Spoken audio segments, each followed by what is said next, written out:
जय श्रीराम. खूप लोकांना अजून पण वाटतंय की हिंदुस्थानी भाऊनी पूर्ण कोल्हापूरच्या लोकांबद्दल बोललं, तर असं काहीच नाही. ही मागे माझी आई आहे, तिची शपथ घेऊन सांगतो आणि महालक्ष्मीची शपथ घेऊन सांगतो, तुमच्यासाठी नाही बोललो.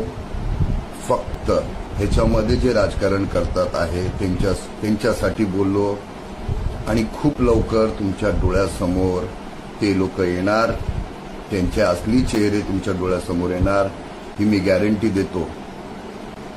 परत एकदा सांगतो, पूर्ण कोल्हापूर बद्दल काहीच नाही. तुम्ही तुमच्यासाठी सदैव मी आहे, तुमच्यासाठी नाही आहे. तुम्ही स्वतःच्या मनाला लावून घेऊ नका. फक्त काही राजकारण करतात आहे त्यांच्यासाठी आहे. आता पण सांगतो, तुमच्यासाठी नाही. समजून घ्या, खूप डोळ्यासमोर लवकर येणार आहे. जनप्रतिसाद न्यूज, आवाज जनतेचा.